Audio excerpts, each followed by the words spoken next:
15. The life of the Sun.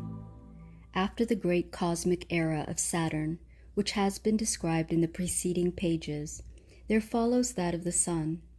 Between them lies a period of rest, pralaya. During this period, everything human which has developed on Saturn takes on a character which stands in the same relation to the subsequently to be developed Sun-Man as the seed to the plant which emerges from it. Saturn-Man, as it were, has left behind his seed, which is sunk in a kind of sleep, after which it will develop into Sun-Man. Man now passes through his second stage of consciousness on the Sun. It resembles that into which today man sinks during a calm and dreamless sleep. This condition, which interrupts man's state of wakefulness today, is a remainder, as it were, a memory of the time of the Sun development.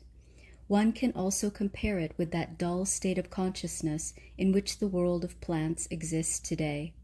As a matter of fact, in the plant one must see a sleeping being. In order to understand the development of mankind, one must realize that in this second great cycle the Sun was still a planet, and that only later did it advance to the existence of a fixed star. In the sense of mystery science, a fixed star is one which sends life forces to one or several planets situated at a distance from it. During the second cycle, this was not yet the case with the Sun. At that time, it was still united with the beings to which it gave force.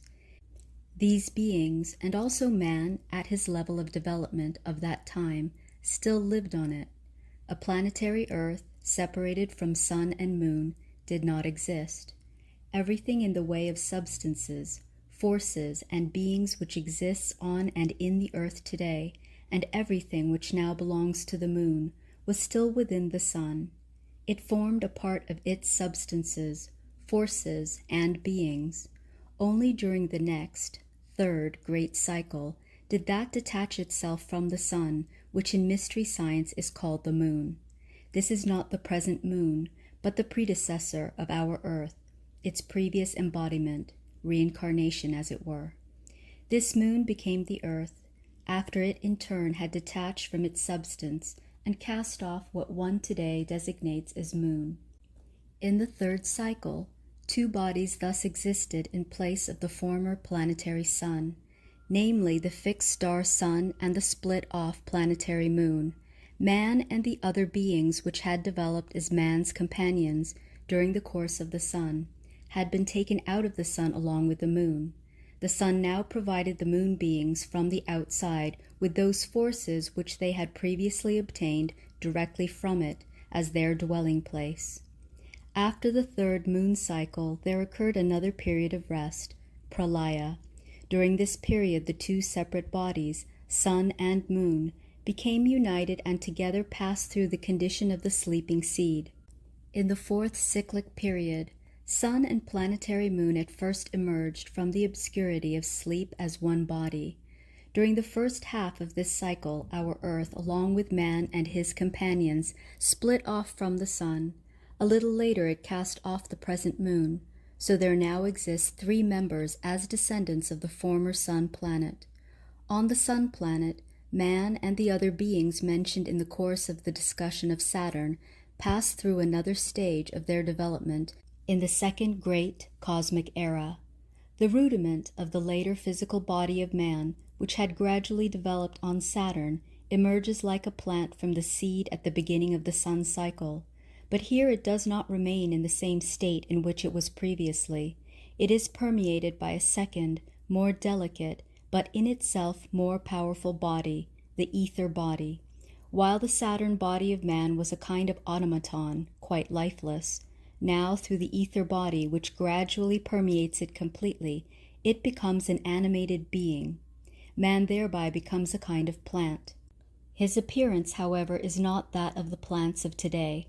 Rather, in his forms he already somewhat resembles present-day man, but the rudiment of the head, like the plant root of today, is turned downward, toward the center of the Sun, and the rudiments of the feet are turned upward, like the blossom of the plant. This plant-man organism has as yet no capacity of voluntary movement, but man only develops into this form during the second of the 7 smaller cycles, rounds, through which the sun passes. For the duration of the first of these small cycles, there is as yet no ether body in the human organism. Everything which occurred during the Saturn era is then repeated in brief. The physical body of man still retains its automatic character, but it changes its previous form somewhat. If it were to remain as it was on Saturn, it would not be capable of harboring an ether body. It is changed in such a way that it can become a carrier of this body. During the following 6 cycles, the ether body is developed further, and through its forces, which act on the physical body, the latter also gradually receives a more and more perfect form. The work of transformation, which is performed on man here, is carried out by the spirits which have already been mentioned in connection with man in our discussion of the Saturn development. Those spirits which are called radiating lives or flames in Christian esoteric science, thrones, are now no longer in question. They have performed their labor in this respect during the first half of the first Saturn cycle. What can be observed during the first sun cycle, round, is the labor of the spirits of wisdom, dominions, or kuriotetes in Christian esoteric doctrine. They have intervened in the development of man around the middle of the first Saturn cycle. See the previous chapter.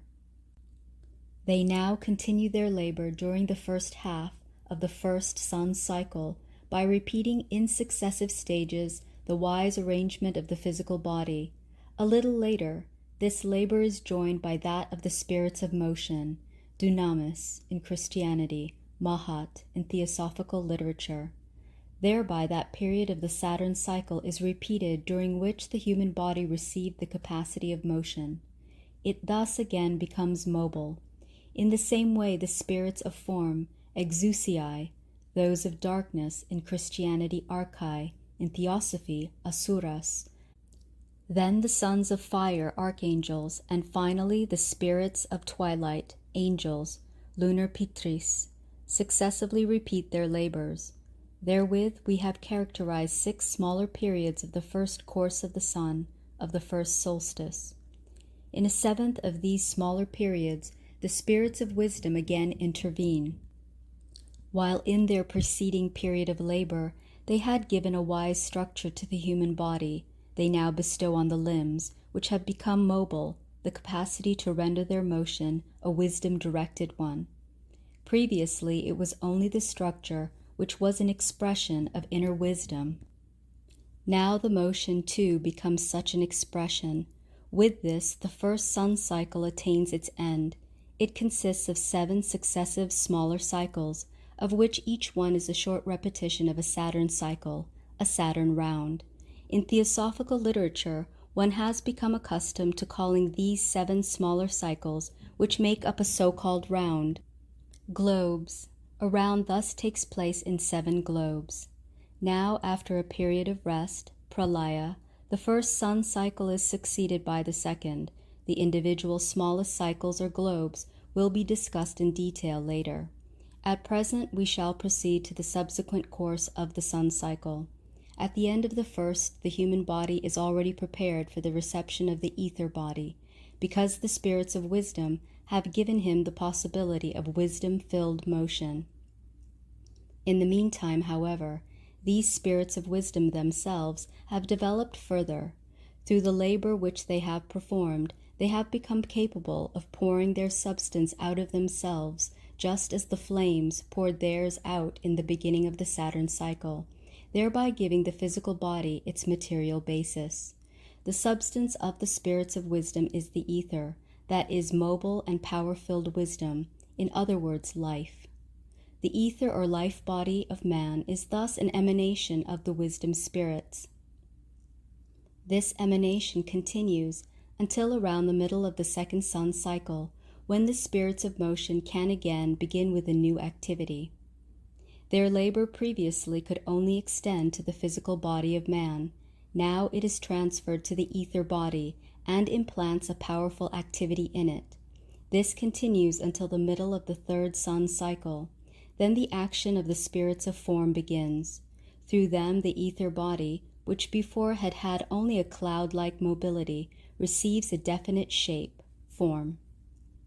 In the middle of the fourth course of the sun, these spirits of form receive a consciousness like that which man will have on Venus, the second planet on which he will appear after his earthly existence. This is a supra-psychic consciousness. These spirits attain this as a fruit of their activity during the third and fourth course of the sun.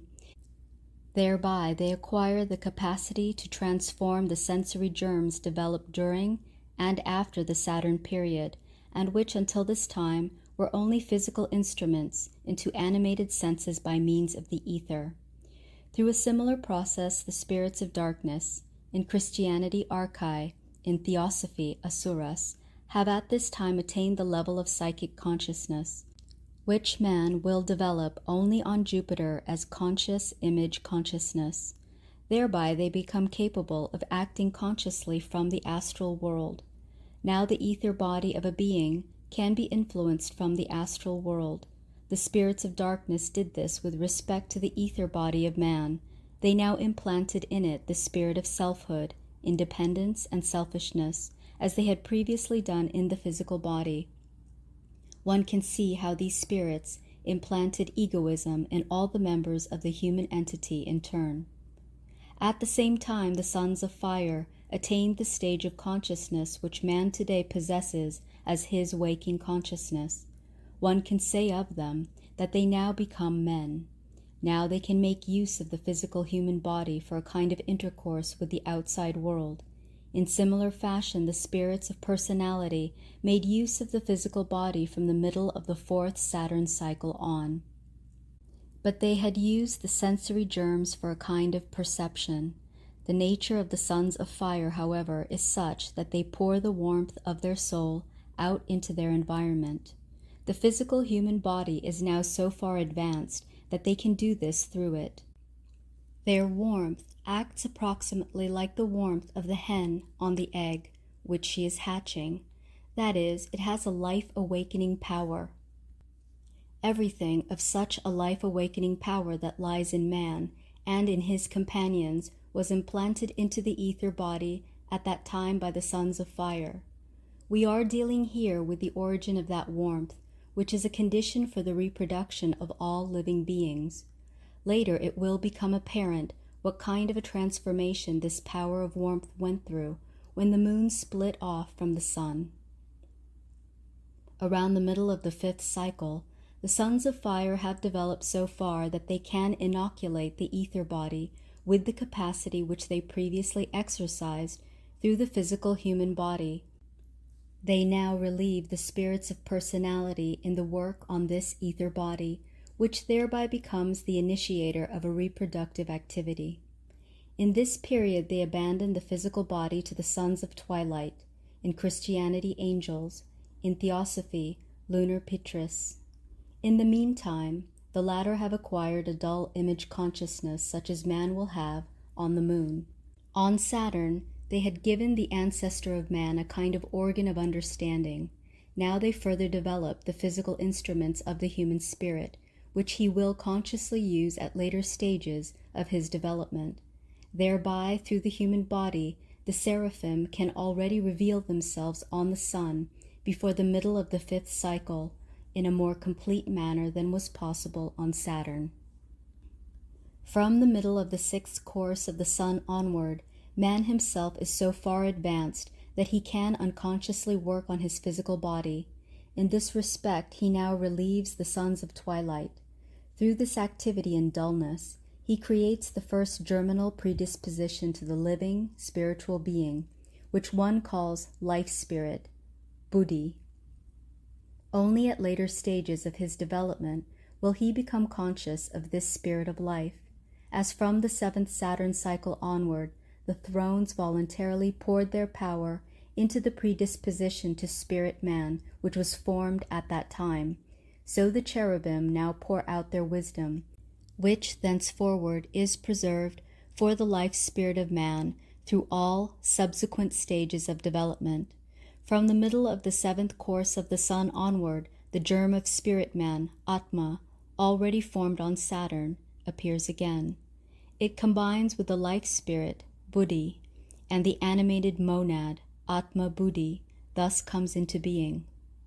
While man works unconsciously on his physical body in this time, the sons of twilight take over what must now be done on the ether body in order to develop it further.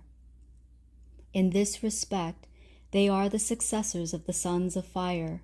They radiate the images of their consciousness into this ether body and thereby, in a kind of dreamlike condition, enjoy the power of reproduction of this body, which has been stimulated by the sons of fire.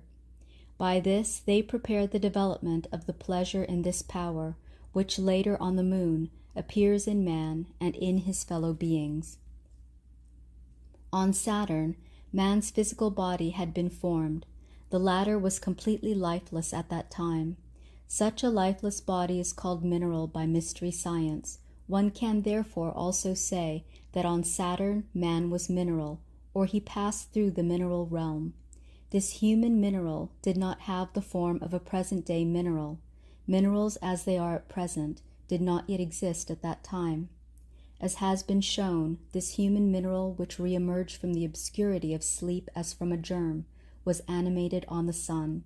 It became a human plant. Man passed through the realm of plants.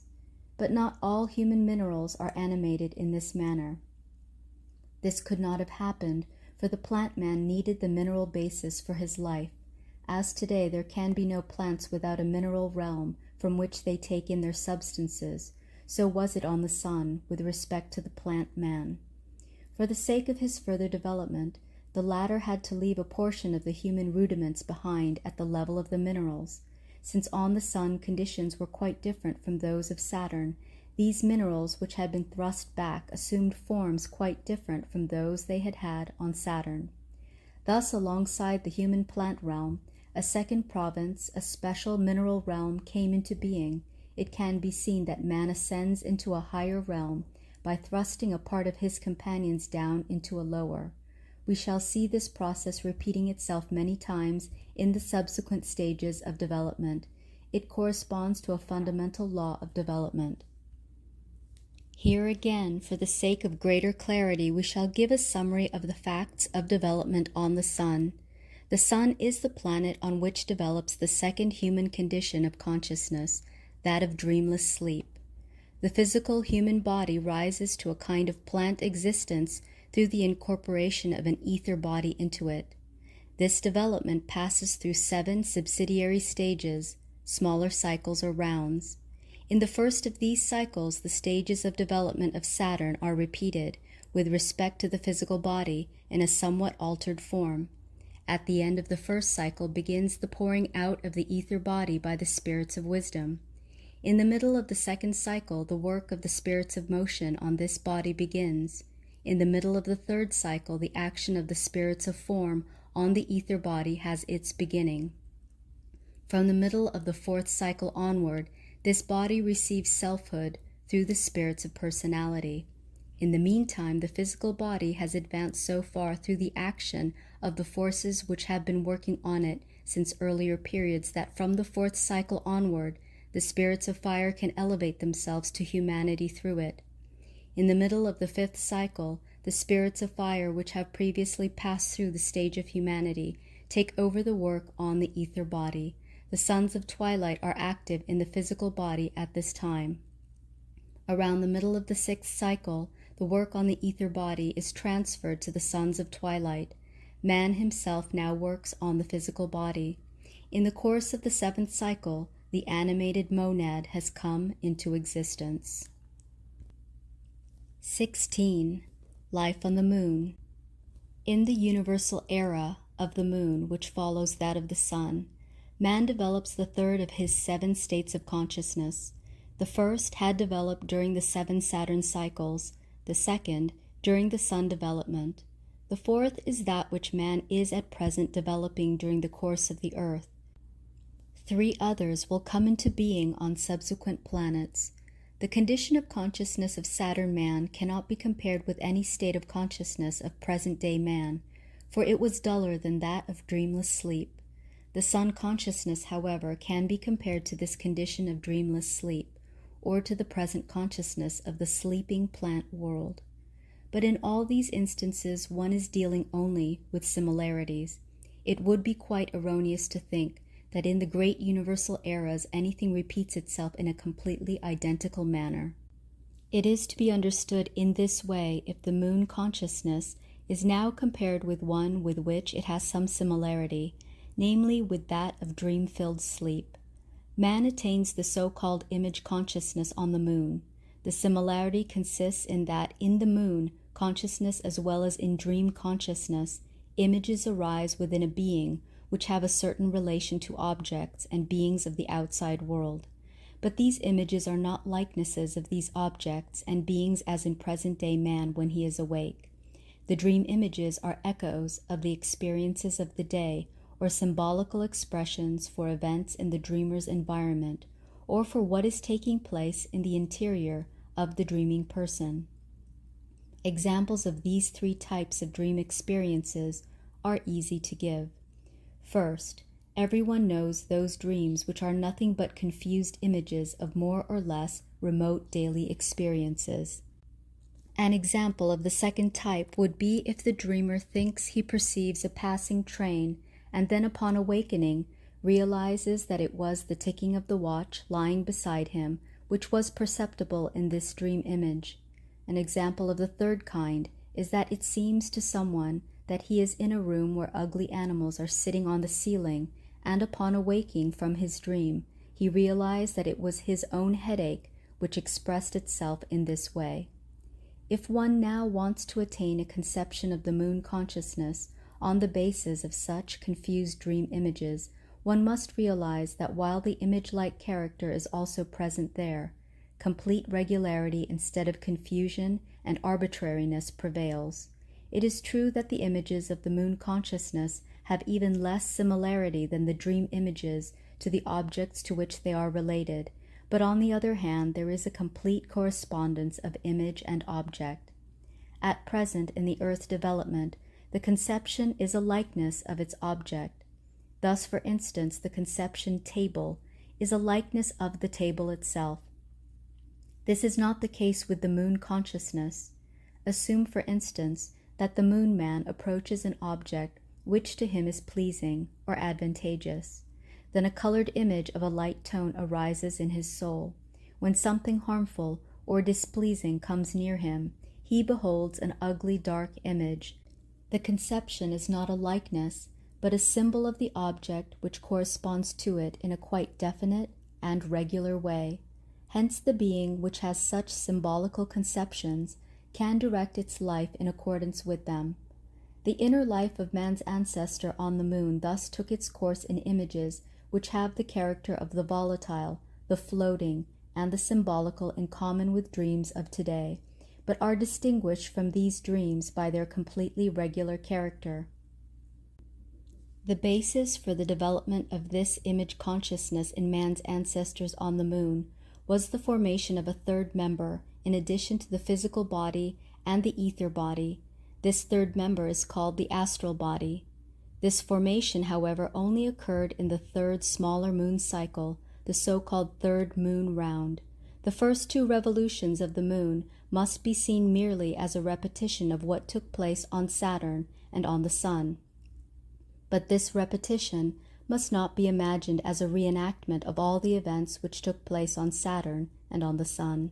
That which repeats itself, namely the development of a physical body and of an ether body at the same time, is subject to such a transformation that in the third moon cycle these two members of the nature of man can be united with the astral body, a union which could not have taken place on the Sun. In the third moon period, actually the process already starts around the middle of the second. The spirits of motion pour the astral element out of their own nature into the human body. During the fourth cycle, from the middle of the third onward, the spirits of form shape this astral body in such a way that its form, its whole organization, can develop inner processes. These processes have the character of what at present in animals and man is called instinct, desire, or the appetitive nature. From the middle of the fourth moon cycle onward, the spirits of personality begin with their principal task in the fifth moon era. They inoculate the astral body with selfhood, as they have done in the preceding cosmic eras with respect to the physical and the ether body.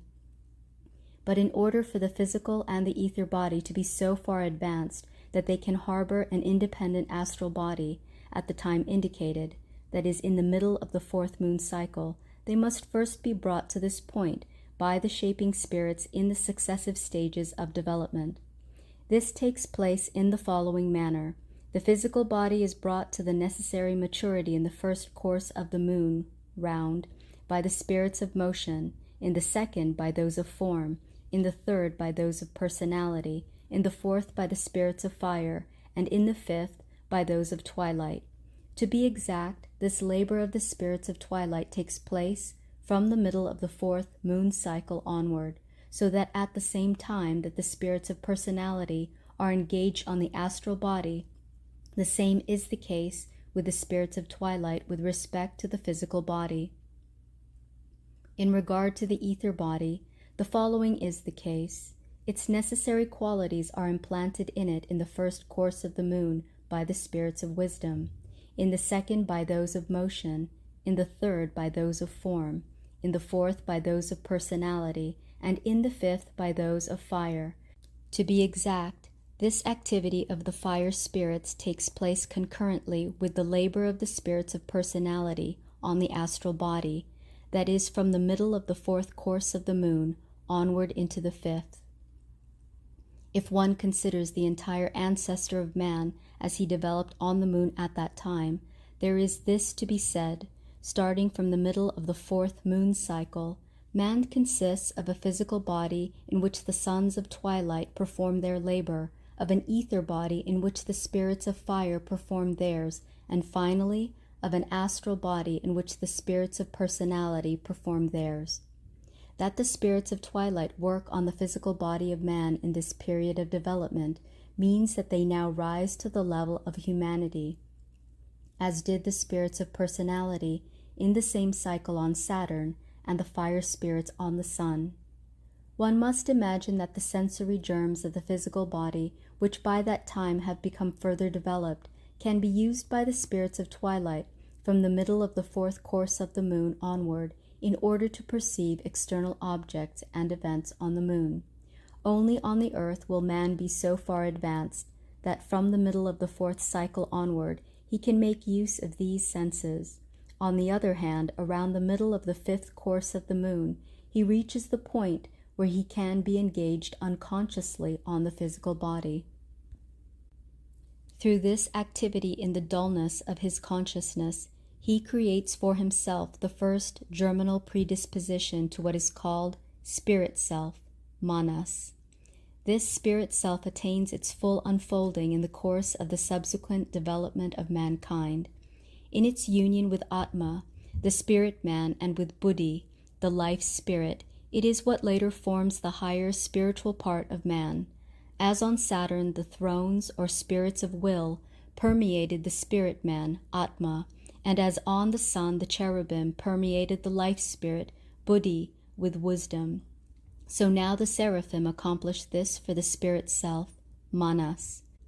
This spirit self attains its full unfolding in the course of the subsequent development of mankind.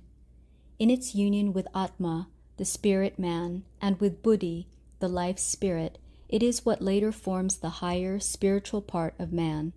As on Saturn, the thrones or spirits of will permeated the spirit man, Atma, and as on the sun, the cherubim permeated the life spirit, Buddhi, with wisdom.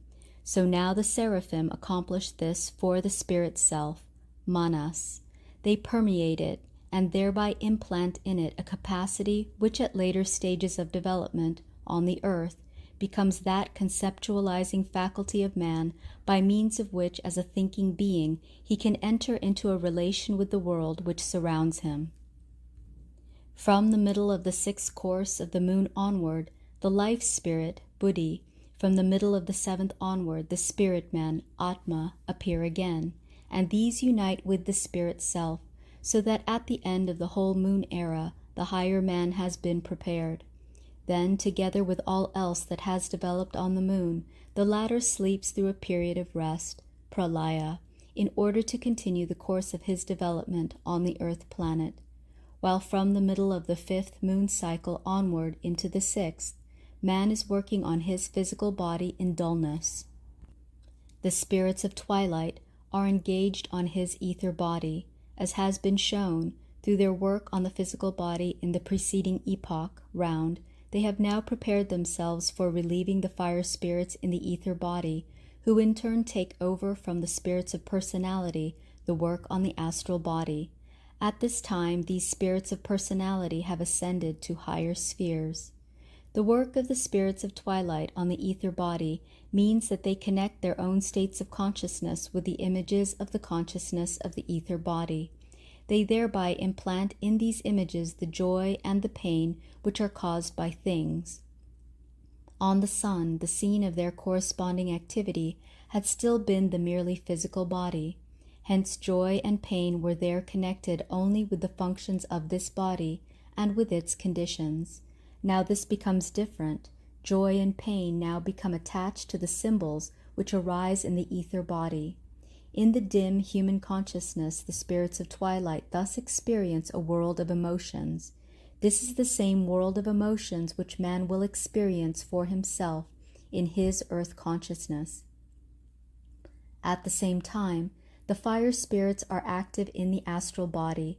They enable it to carry on an active perception and feeling of the environment. Joy and pain, such as have been produced in the ether body by the spirits of twilight in the manner just described, have an inactive, passive character.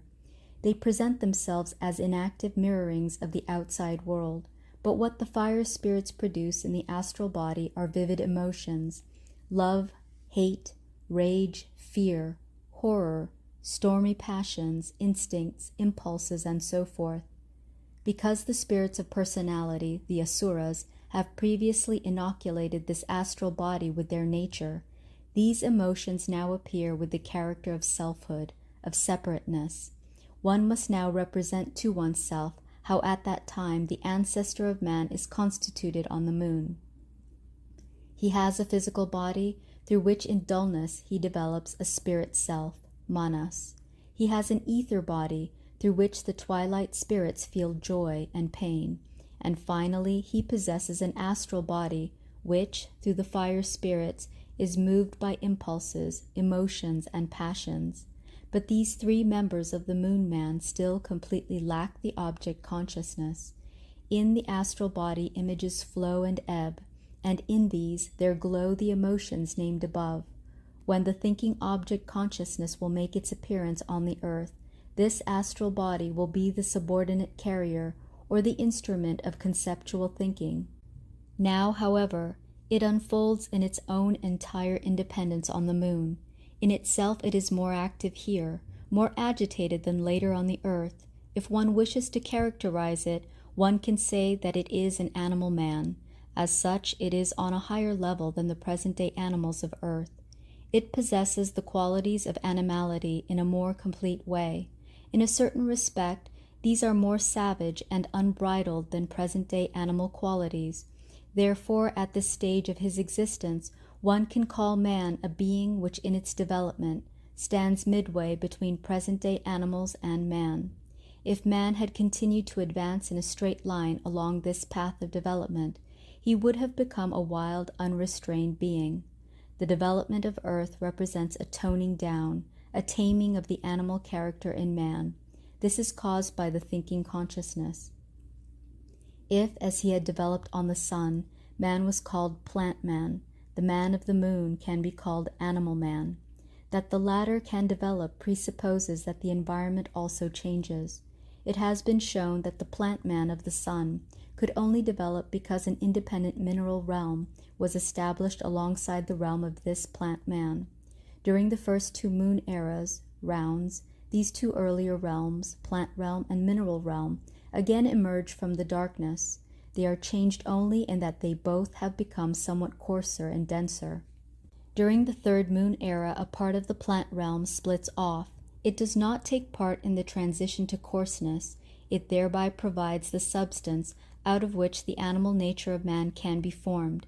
It is this animal nature which, in its union with the more highly formed ether body and with the newly developed astral body, produces the threefold nature of man, which we have described above. The entire plant world, which had been formed on the sun, could not develop into animality, for animals require the plant for their existence. A plant world is the basis of an animal world. As the sun man could only elevate himself into a plant by thrusting a portion of his companions down into a coarser mineral realm, so this is now the case with the animal man of the moon. A portion of the beings, which on the sun still had the same plant nature as himself, he leaves behind him on the level of coarser plant-likeness. As the animal man of the moon is not like the animals of today, but rather stands midway between present animal and present man, so too the mineral of the moon lies between the mineral of today and the plant of today. The mineral of the moon is something plant-like. The moon rocks are not stones in the sense of today. They have an animated, sprouting, growing character. Similarly, the moon plant has a certain character of animality. The animal man of the moon does not yet have firm bones. His skeleton is still cartilaginous. His whole nature is soft, compared to that of today. Hence his mobility too is different.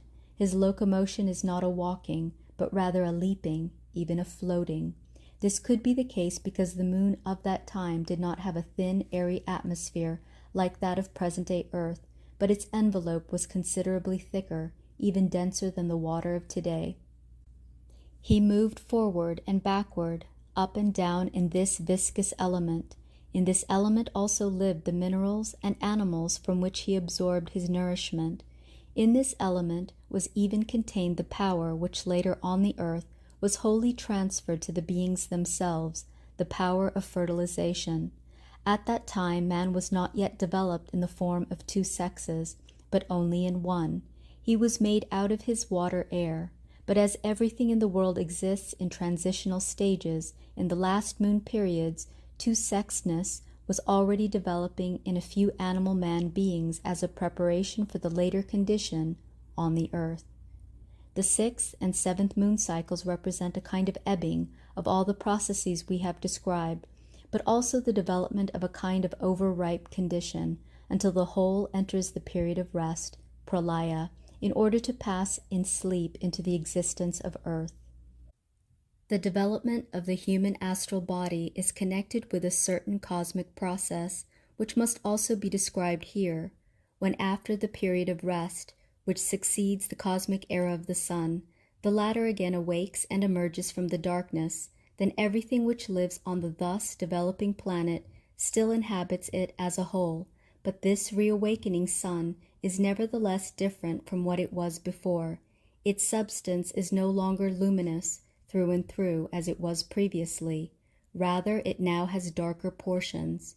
These separate out of the homogeneous mass, as it were.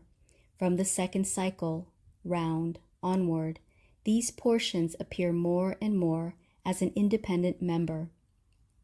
The sun body thereby becomes biscuit-like.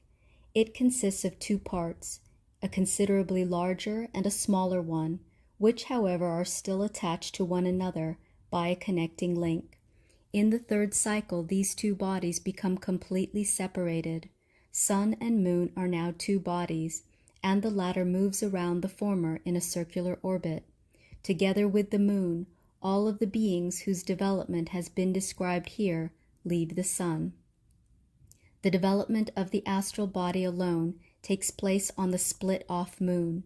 The cosmic process which we have characterized is the precondition of the further development described above. As long as the beings belonging to man absorbed their forces from their own solar habitat, their development could not attain the stage we have described.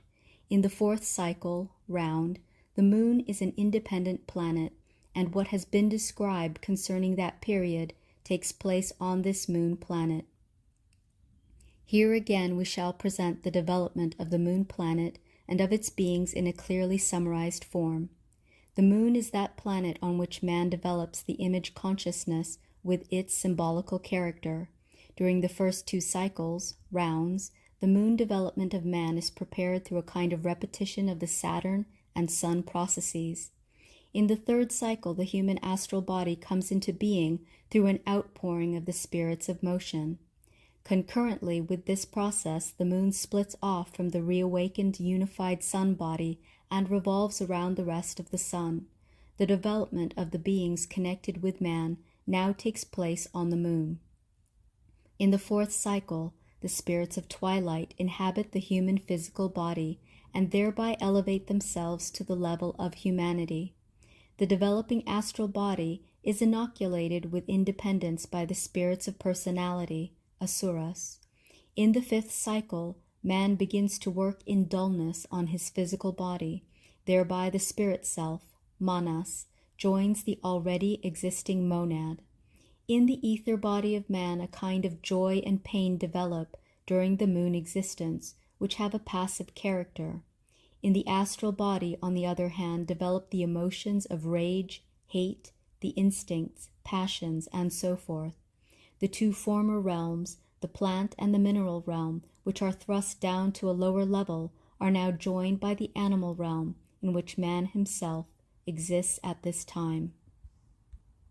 Toward the end of the whole universal era, the moon approaches more and more closely to the sun, and when the time of rest, pralaya, begins, again the 2 have become united in a whole, which then passes through the stage of sleep in order to awaken in a new universal era, that of Earth. 17. The life of Earth. In the preceding chapters has been shown how the components were successively formed that make up the so-called lower nature of man, the physical body, the ether body, and the astral body.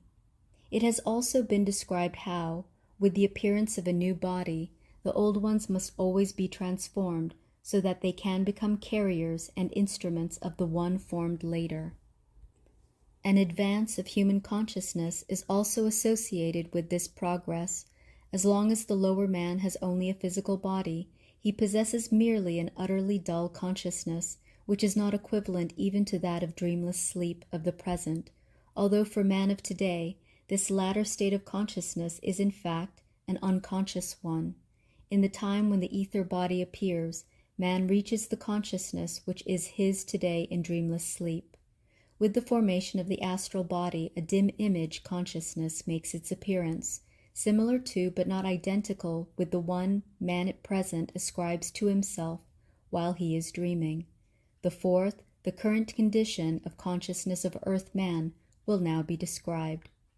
This present condition of consciousness develops in the 4th great universal era, that of Earth, which follows the preceding Saturn, Sun, and Moon eras.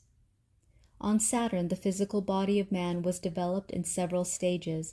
At that time it could not have been the carrier of an ether body, and the latter was added only during the course of the Sun. Simultaneously, the physical body was so transformed in the successive sun cycles that it could become the carrier of this ether body, or in other words, that the ether body could work in the physical body. During the moon development, the astral body was added, and again the physical body, and the ether body were transformed in such a way that they could provide suitable carriers and instruments for the then appearing astral body. Thus, on the moon, man is a being composed of physical body, ether body, and astral body. Through the ether body, he is enabled to feel joy and pain. Through the astral body, he is a being with emotions, rage, hate, love, and so forth. As has been shown, higher spirits actively work on the different members of his being. On the moon, the ether body received the capacity for joy and pain through the spirits of twilight. The emotions were implanted in the astral body by the fire spirits. At the same time, something else was taking place during the 3 great cycles on Saturn, Sun, and Moon. During the last Saturn cycle, the spirit man, Atma, was formed with the help of the spirits of will, thrones. During the penultimate sun cycle, the life spirit, Buddhi, was joined to it with the assistance of the cherubim. During the third from the last moon cycle, the spirit self, Manas, united with the two others through the help of the seraphim. Thus actually two origins of man were formed during these three great cycles, a lower man, consisting of physical body, ether body, and astral body, and a higher man, consisting of spirit man, Atma, life spirit, Buddhi, and spirit self, Manas. The lower and the higher nature of man followed separate paths at first. The earth development serves to bring the two separate origins of man together, but first after the seventh small cycle, all of moon existence enters a kind of sleeping state, pralaya. Thereby everything becomes mixed together, so to speak, in a homogeneous mass. The sun and the moon too, which were separate in the last great cycle, again become fused during the last moon cycles. When everything again emerges from the sleeping state, there must first be repeated in their essentials the Saturn condition during a first small cycle, the sun condition during a second, and the moon cycle during a third. During this third cycle, the beings on the moon, which has again been split off from the sun, resume approximately the same forms of existence which they already had on the moon. There the lower man is a being intermediate between man of today and an animal. The plants stand midway between the animal and plant natures of today, and the minerals only half bear their lifeless character of today, while for the rest they are still half plants. During the second half of this third cycle, something else is already in preparation. The minerals harden, the plants gradually lose the animal character of their sensibility, and out of the uniform species of animal man, there develop two classes.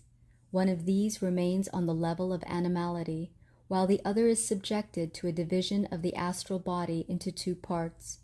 The astral body splits into a lower part, which continues to be the carrier of the emotions, and a higher part, which attains to a certain independence, so that it can exercise a kind of mastery over the lower members, over the physical body, the ether body, and the lower astral body. Now the spirits of personality seize upon this higher astral body and implant in it just that independence we have mentioned, and therewith also selfishness. Only in the lower human astral body do the fire spirits now accomplish their work, while in the ether body the spirits of twilight are active, and in the physical body that power entity begins its work which one can describe as the real ancestor of man.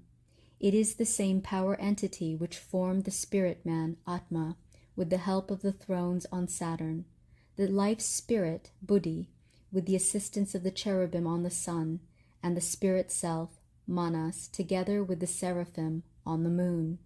But now this changes. Thrones, cherubim, and seraphim ascend to higher spheres, and the higher man now receives the assistance of the spirits of wisdom, of motion, and of form. These are now united with spirit self, life spirit, and spirit man, with Manas, Buddhi, Atma. With the assistance of these entities, the human power being characterized above develops its physical body during the second half of the third earth cycle.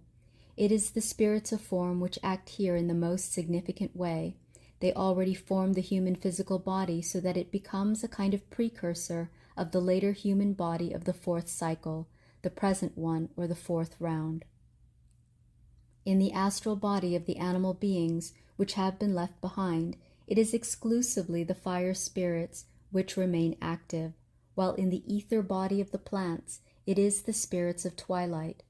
On the other hand, the spirits of form participate in the transformation of the mineral realm. They make the latter hard, that is, implant rigid and fixed forms in it. One must not imagine, however, that the sphere of activity of the spirits we have mentioned was confined only to what has been characterized. Always it is only the main directions of their activities which are meant. In a subordinate way, all the spirit beings participate everywhere. Thus, at the time indicated, the spirits of form also have certain functions to perform in the physical plant and animal bodies, and so forth. After all this has taken place, around the end of the third Earth cycle, all the entities, including sun and moon, again become fused and then pass through a shorter stage of sleep, a small pralaya. At that time, everything is again a uniform mass, a chaos, and at the end of this stage, the fourth Earth cycle begins, in which we are at present. At first, everything which already previously had had a being in the mineral, plant, animal, and human realms begins to separate out of the uniform mass in germinal form. First, there can re-emerge as independent germs only those human ancestors on whose higher astral bodies the spirits of personality have worked in the preceding small cycle. All other beings of the mineral, plant, and animal realm do not yet lead an independent existence here. At this stage, everything is still in that high spiritual condition which is called the formless or arupa condition. At the present stage of development, only the highest human thoughts, for example, mathematical and moral ideals, are woven of that substance which was proper to all beings at the stage we are describing. That which is lower than these human ancestors can only appear as an activity in a higher being. The animals exist only as states of consciousness of the spirits of fire, the plants as states of consciousness of the spirits of twilight. The minerals have a double existence in thought. First, they exist as thought germs in the human ancestors mentioned above, then as thoughts in the consciousness of the spirits of form. The higher man, life spirit, spirit self, also exists in the consciousness of the spirits of form. By degrees, a densification of everything now occurs, but at the next stage, the density as yet does not exceed the density of thoughts.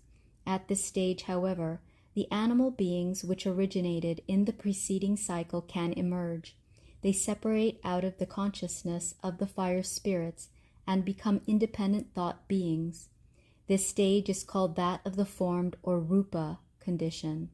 Man advances in it insofar as his previously formless, independent thought body is clothed by the spirits of form in a body of coarser, formed thought substance. The animals as independent beings here consist exclusively of this substance. Now a further densification takes place. The condition which is now attained can be compared with that out of which the conceptions of the dreamlike image consciousness are woven. One calls this the astral stage. The human ancestor again advances. In addition to the other two components, his being receives a body which consists of the substance just characterized. He now has the inner formless core of being, a thought body, and an astral body. The animals receive a similar astral body, and the plants emerge from the consciousness of the spirits of twilight as independent astral entities. In the further course of the development, the densification now advances to that condition which is called the physical. At first we deal with the most refined physical condition, with that of the most refined ether. From the spirits of form, the human ancestor receives the most refined ether body as an addition to his earlier components. He consists of a formless thought core, a formed thought body, an astral body, and an ether body. The animals have a formed thought body, an astral body, and an ether body. The plants have an astral and an ether body. The minerals first emerged here as independent ether forms. At this stage of development, we are concerned with four realms: a mineral, a plant, an animal, and a human realm. Along with these, however, in the course of the development up to this point, three other realms have come into existence. In the time when the animals separated from the fire spirits at the thought stage, rupa stage, the spirits of personality also separated certain entities out of themselves. These consist of indefinite thought substance which gathers together, dissolves in a cloud-like manner, and thus flows along. One cannot speak of them as independent entities, but only of an irregular general mass. This is the first elementary realm. At the astral stage, something similar separates from the fire spirits. It consists of shadowy images or phantoms similar to the conceptions of the dreamlike image consciousness. They form the second elementary realm. In the beginning of the physical stage, indefinite image-like entities finally separate out of the spirits of twilight. They too have no independence, but they can manifest forces which are similar to the passions and emotions of men and animals. These non-independent, buzzing emotions form the third elementary realm. For beings which are endowed with a dreamlike image consciousness or with conscious image consciousness, these creations of the third elementary realm are perceptible as a flooding light, as flakes of color, as smell, taste, as various tones and sounds. But all such perceptions must be imagined to be phantom-like. One must therefore imagine the earth, when it condenses as a refined etheric body out of its astral precursor, to be a conglomerate of an etheric mineral basic mass and of etheric plant, animal, and human beings, filling the interstices as it were, and also permeating the other beings, are the creatures of the three elementary realms. This earth is inhabited by the higher spiritual entities, which in the most diverse ways are active in the realms we have mentioned. They form a spirit community, so to speak, a spirit state, and their dwelling place and workshop is the earth, which they carry with them as a snail does its shell. In all this it must be borne in mind that what today is separated from the earth as sun and moon is still entirely united with the earth. Only later do both heavenly bodies separate from the earth. The higher man, spirit man, life spirit, spirit self, Atma, Buddhi, Manas, has as yet no independence at this stage. He still constitutes a member of the spirit state, and for the time being is bound to the spirits of form, as a human hand is bound to a human organism as a dependent member. With this we have followed the formation of the earth to the beginning of its physical condition. In what follows, we shall show how everything in this condition develops further. The previous development will then pass over into what has already been said in preceding chapters of the Akasha Chronicle about the progress of earth. States of development such as those which have been mentioned here as a formless, a formed, an astral, and a physical condition, which thus constitute differences in a smaller cycle around, are called globes in theosophical texts. In this respect, one therefore speaks of an arupa, an astral, and a physical globe. Some have considered such a designation incorrect, but here we shall not speak further of matters of nomenclature. Indeed, it is not names which are important, but rather the things themselves. It is better to endeavor to describe the latter as well as possible than to worry very much about names. These must, after all, always be incorrect in a certain sense. For to facts of the spiritual world one must give names which have come from the world of the senses, and therefore one can speak only by way of similes. The description of the development of the world of man has been brought to the point where the earth reaches the beginning of its physical densification. One should now represent to oneself the condition of development of this world of man at this stage. What later appears as sun, moon, and earth is still united in a single body. This body possesses only refined etheric matter. It is only within this matter that the beings which later will appear as men, animals, plants, and minerals have their existence. For the further progress of the development, the one heavenly body must first separate into two, of which one becomes the later sun, while the other contains the later earth and the later moon in a still united form. Only later does a process of division also take place in this latter heavenly body. That which becomes the present-day moon is extruded, and the earth alone remains as the dwelling place of man and of his fellow creatures. The student of ordinary theosophical literature should understand clearly that the separation of the one heavenly body into two took place in the period in which this literature places the development of the so-called second principal human race. The human ancestors of this race are described as forms with refined etheric bodies, but one must not imagine that they could have developed on our present earth after it had already separated itself from the sun and had expelled the moon. After this separation, such etheric bodies were no longer possible. If one follows the development of mankind in that cycle to which our description has now come, and which leads us into the present, one becomes aware of a series of principal conditions, of which our current one is the fifth. The preceding expositions from the Akasha Chronicle have already dealt with these conditions. Here, we shall only repeat what is necessary for a further deepening of the discussion. The first principal condition shows the human ancestors as highly refined etheric entities. The usual theosophical literature somewhat inexactly calls these entities the first principal race. This condition essentially continues during the second epoch, in which this literature places the second principal race. Until this stage of development, sun, moon, and earth are still one heavenly body. Now the sun splits off as an independent body. It thereby takes from the earth, which is still united with the moon, all those forces through which the human ancestors could be maintained in their etheric condition. With the splitting off of the sun, a densification of the human forms and also of the forms of man's fellow creatures takes place. These creatures must now adapt themselves to their new dwelling place, as it were. But it is by no means only the material forces which are taken away from this dwelling place. Spiritual entities, of whom it has been said that they formed a spirit community on the one heavenly body we have described, also leave at the same time. Their existence remains more intimately connected with the sun than with the heavenly body which the sun has thrust out from itself. If these entities had remained united with the forces which later develop on the earth and on the moon, they themselves could not have developed further to their appropriate levels. They needed a new dwelling place for this further development.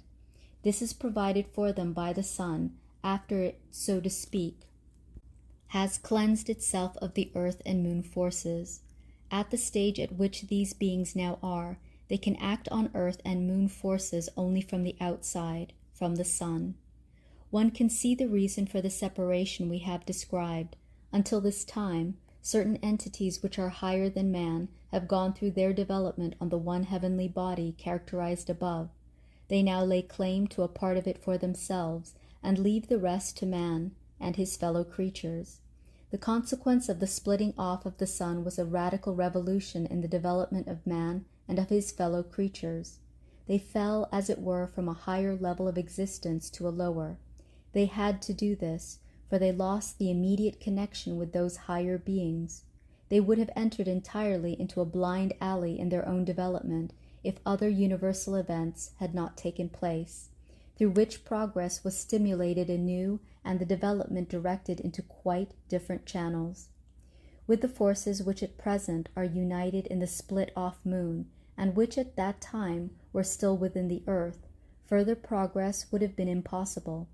Present-day mankind could not have been produced with these forces, but instead only a kind of being in which the emotions of rage, hate, and so forth developed during the third great cycle.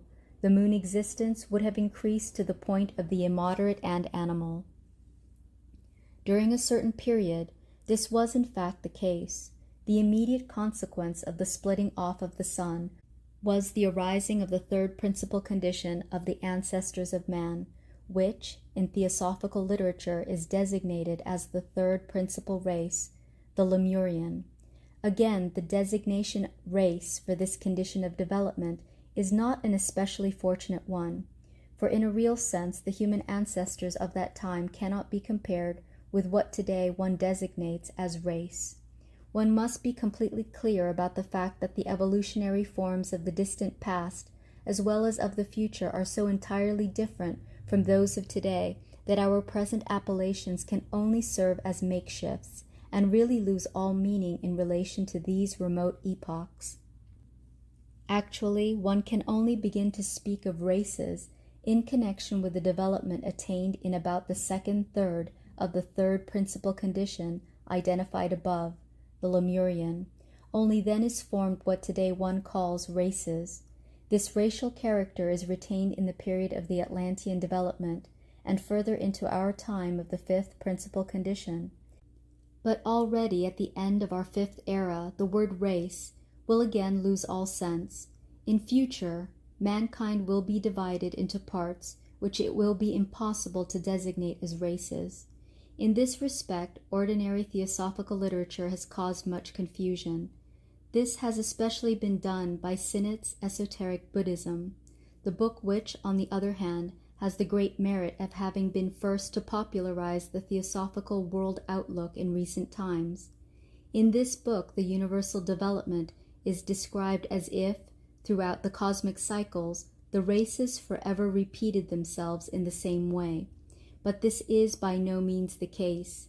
That which deserves to be called race also comes into being and perishes.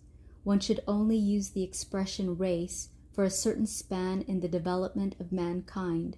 Before and after this, there are evolutionary forms which are something totally different from races. Only because the true deciphering of the Akasha Chronicle fully authorizes one to make such a remark have we presumed to make it here. In this, the decipherer knows himself to be in complete accord with true occult spiritual investigation. Otherwise, it could never occur to him to make such objections against the meritorious books of theosophical literature. He might also make the really quite superfluous remark that the inspirations of the great teachers mentioned in esoteric Buddhism are not contradicted by what has been described here, but that the misunderstanding has only been produced by the fact that the author of that book has transposed the wisdom of these inspirations, which is difficult to express into modern, everyday human language in his own way. The third principal condition of the development of mankind presents itself as the one in which the races first came into being. This event was brought about by the separation of the moon from the earth. This separation was accompanied by the originating of the two sexes. This stage of the development of mankind has been repeatedly referred to in the descriptions from the Akasha Chronicle. When the earth, still united with the moon, split off from the sun, a male and a female sex did not as yet exist within mankind. Each human being combined the two sexes within its still, highly refined body. It must be remembered, however, that these double-sexed human ancestors were on a low level of development as compared with present-day man. The lower impulses acted with immeasurable energy, and nothing of a spiritual development as yet existed. That the latter was stimulated, and that thereby the lower impulses were confined within certain bounds, is connected with the fact that, at the same time at which earth and moon separated, the former came into the sphere of influence of other heavenly bodies. This extremely significant cooperation of the earth with other heavenly bodies, its meeting with foreign planets, in the time which theosophical literature calls the Lemurian, will be related in a further chapter of the Akasha Chronicle. The same course of development will be described once more, but from a different point of view. This is done for a quite definite reason. One can never look at the truths about the higher worlds from too many aspects. One should realize that from any one aspect it is possible to give only the poorest sketch. And when one looks at the same thing from the most diverse aspects, the impressions one receives in this way only gradually complement each other to form an ever more animated picture. Only such pictures, not dry schematic concepts, can help the man who wants to penetrate into the higher worlds. The more animated and colorful the pictures, the more can one hope to approach the higher reality. It is obvious that it is just the pictures from the higher worlds which arouse mistrust in many today. A person is quite content to be given conceptual schemes and classifications, with as many names as possible, of Devachan, of the development of the planets, and so forth. But he becomes more difficult when somebody presumes to describe the supersensible worlds as a traveler describes the landscapes of South America. Yet one should realize that it is only through fresh, animated pictures that one is given something useful, not through dead schemes and names.